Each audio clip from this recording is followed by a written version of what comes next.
Hi, welcome to our first video for 4.1 special angles. In this video, we're going to learn how to determine the exact values of the trig ratios for the special angles 0, 30, 45, 60, and 90 degrees. We're also going to perform an investigation, actually three of them, investigate A, B, and C. These can all be found in the textbook, starting on page 222. And through this investigation, we're going to determine the values of the trig ratios for angles all the way from 0 to 360 degrees. Okay, let's begin with a quick introductory and then we'll start the investigations. You can see in this image here, it's the view from the tower of an airport aircraft control center. So these traffic control centers, what they do is they just monitor the flights of planes that are coming in and going out. And their software kind of displays something like this, and it'll actually show all the images of different planes. So it's important to know the trajectory of these planes to make sure they don't collide. So they often want to find their distances. So, and the distance apart, sometimes in order to calculate it, they need to solve an obtuse triangle, maybe a triangle with an angle greater than 90. So to do this, the software needs to use probably sine law or cosine law, and it's probably needing to find the trig ratio of an angle greater than 90. So is it possible to find trig ratios for angles greater than 90? And if so, how are they calculated? Well, that's what we're going to do in this video and in this lesson. Okay, we're going to begin this investigate, but if you want, you could try to do these on your own. I would encourage you to do so. And then if you do get stuck, you can just reopen this video and kind of scroll through it. I am going to answer all the questions in these three investigations. So it says, how can you find exact trig ratios? So meaning we don't want to use our calculator and get a decimal answer that's non-terminating. We want the exact value. So the best way to do this is to actually draw what we call a unit circle. And here's an example of one. It's drawn on the Cartesian plane. Notice we have our x-axis and our y-axis. So it's called the unit circle because the circle actually has a radius of just 1 unit. And you can see that as I zoom in. Every 6 squares represents 1 unit. So you can see there's a 1 here and up here, a -1 there, a -1 there. So this circle has a radius of 1. You can go ahead and get out your own grid paper if you need to, and you can draw your own unit circle. Just make sure you keep it at a workable size. You don't want to draw a tiny circle like this. It's going to be too hard to calculate anything. I recommend you use at least 6 squares. So that's actually step 1, just draw the unit circle. Okay, step 2 in here, it says draw a 45-degree angle, which you can see that's actually already been done right here. That's at a 45. And it says by placing the initial arm on the x-axis. So we have an arm right here. Okay, we call that the initial arm. And it's basically where our angle begins. So we're gonna eventually draw 45 along here, and our angle 45 measures from the initial arm. So it's always like the starting arm of our angle. Angles that are positive are going to rotate clockwise. So they rotate from the first quadrant to the second, and then to the third, and then to the fourth, depending on how big they are. Now for the 45-degree angle that we draw. So we call this the terminal arm. And the angle that's created, we call that the angle in standard position. So this one is 45 degrees. It's called the angle in standard position.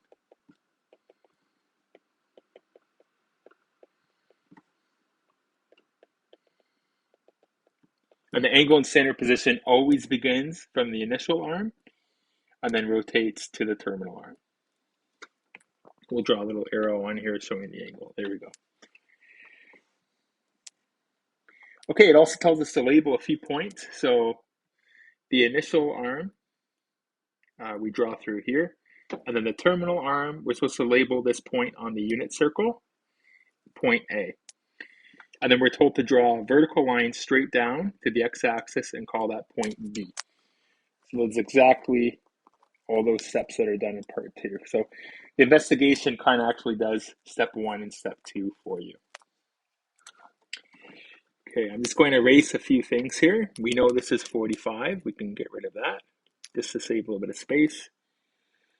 And we can get rid of this too there. Let's draw it like that. Okay, so part 3, it says classify triangle OAB. So here is triangle OAB. It's a right angle triangle because I know this is a vertical line to the x-axis.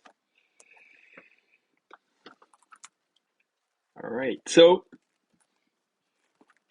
I can tell that this is definitely a right angle triangle. So we'll start with part 3. We're going to call it a right angle triangle. But I can tell it's actually something else too. So if I zoom in, I can actually see that this side length is the same as this side length. I also know they're the same because I know that the angles inside here are both 45. Because remember, everything has to add up to 180. And we have 45 here, we have 90 here, so there's 45 left over. So when you have equal angles, you're going to have equal side lengths. Okay? And I can tell by looking at here, remember this is a unit circle, this whole distance is a measurement of 1. So 3 squares is a half. I can tell we're around here, we're around 0.7 if I had to measure it. And same with this one, it's just over 4 squares, so that's about 0.7 also. So not only that is this a right triangle, but it's also an isosceles triangle. Okay, this is because we could say here, whoops, sorry about that. We could say angle B is equal to 90 degrees. Angle O is equal to 45, and angle A is also equal to 45. That's what makes it right angled and also isosceles. Okay, step 4. Use Pythagorean theorem to find the side lengths of triangle OAB. Leave your answers in radical form. Do not convert to decimal. So we're going to zoom in just a bit here. So remember, the radius of this circle is 1. So this terminal arm here actually represents the radius. So that is a length of 1. So I want to find the other side lengths. So using Pythagorean's theorem, we could say that OA squared needs to equal OB squared plus AB squared.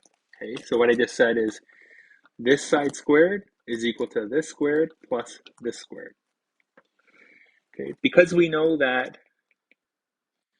OB is equal to AB, we can therefore say we have OA squared equals OB squared plus another OB squared, right? Because if these are equal, I might as well rewrite AB as OB. Okay, OA is 1, so we actually have 1 squared. And we're now looking to find OB. So there's 2 of those like terms here, OB squared plus OB squared. So I have 2 of them. Divide both sides by 2 to cancel out the 2. So on this side I have a half, because 1 squared is just 1. So I have a half on the left side. And I have OB squared. So what is OB? Well, let's root both sides to cancel out the square. So the square root of the 1 is just 1. And the root 2 on the bottom, well, I need to write that as just root 2. It says leave the answer as a radical form. So therefore, my side lengths are OA equal to 1, OB equal to 1 over root 2. And since AB equals OB, that's also 1 over root 2. So those are my 3 side lengths. Okay, step 5. Use the side lengths to find exact expressions for sine 45, cos 45, and tan 45. So we're looking for sine 45, cos 45, and tan 45. So this will probably be a little bit easier if we draw out the triangle. So I'm going to copy that triangle that we had made. This is OAB, it's right angle. The side length is 1, and we said both of these was 1 over root 2.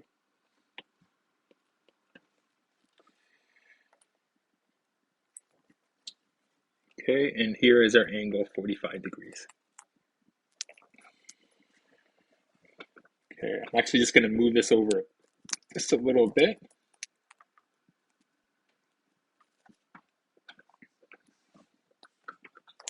So sine of 45. Remember, this is equal to opposite over hypotenuse. So it's going to equal, the opposite is 1 over root 2, and the hypotenuse is 1. So I'm going to have 1 over root 2 over 1, which is just equal to 1 over root 2. Cos of 45, that's going to be adjacent over hypotenuse. Okay, remember we're doing SOHCAHTOA. So adjacent to 45 is going to be 1 over root 2, and the hypotenuse is 1. 1 over root 2 over 1, also just 1 over root 2. And tan of 45 is opposite over adjacent, so it's going to be this side over this side. Anything divided by itself is going to work out to just 1. So these are our 3 primary trig ratios for sine of 45, and they're the exact value. Okay. So now it says use a calculator to evaluate these expressions to 4 decimal places. All right, so that was for part A. I'm going to add an A there. Part B over here. So sine 45 is equal to 1 over root 2. Let's evaluate this just to 4 decimals. So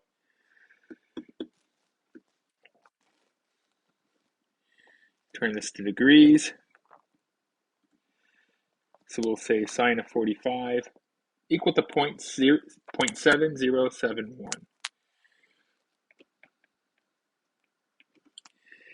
Cos of 45, well, that's the same thing, also 1 over root 2, so that'll be about 0.7071.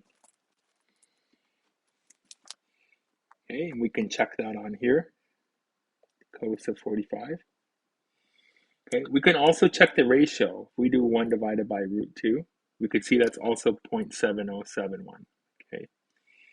Lastly, tan of 45, we know that's just 1. So let's double check that. Tan of 45 gives us 1. Okay. So that's part B. Was there part C? No, there isn't. So question 6. Use a calculator to determine the values of sine 45, cos 45, and tan 45. So yeah, that's actually what I just did. So I did both of them. I evaluated 1 over root 2, and I evaluated sine and cos of 45. So we can see that 1 over root 2 is the same thing as 0.7071, right? We can see that right here in line 3 and line 4. Sorry, that's tan. There we go. So line 1, 2, and 3. We can see that the sine 45, cos 45, they're all equal to 1 over root 2.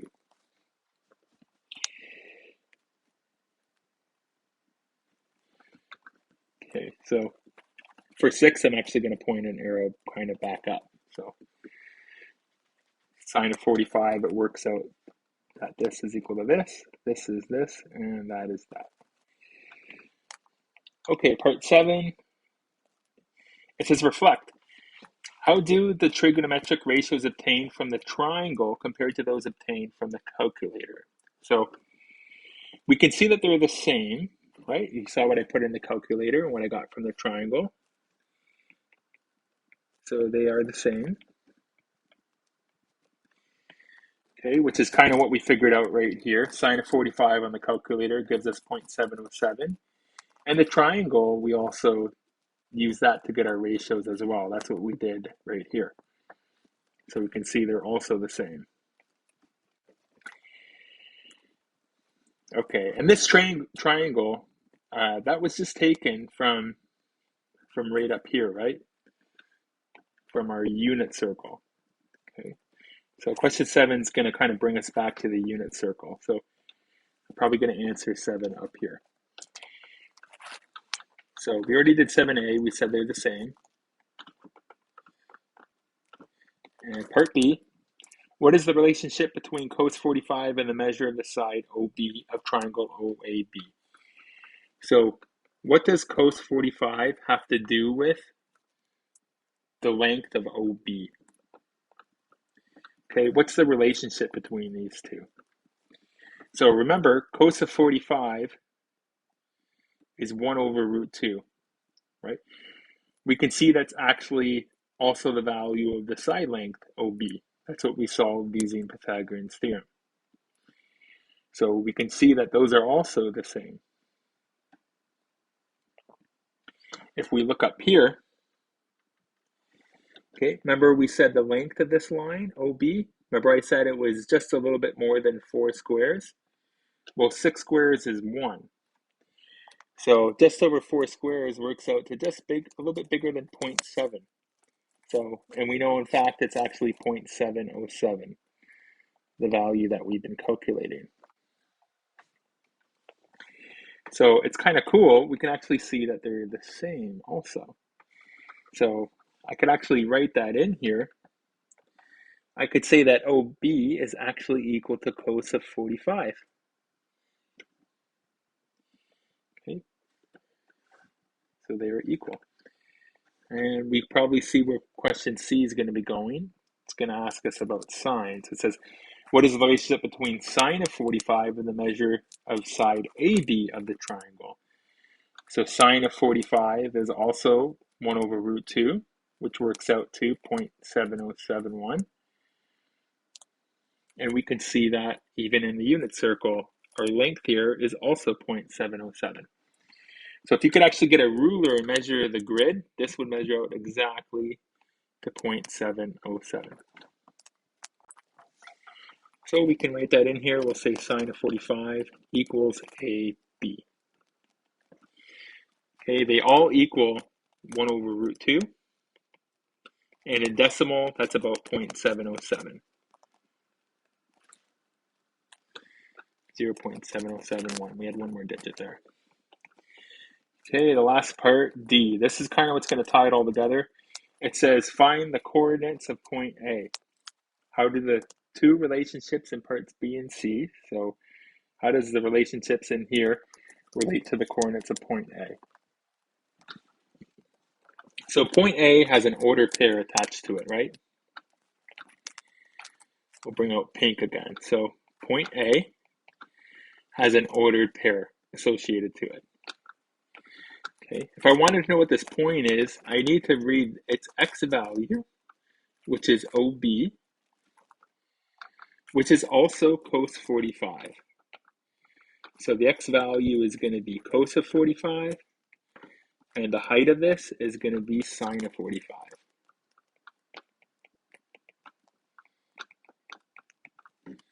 Okay, because we notice we just labeled the sides of the triangle, OB and AB.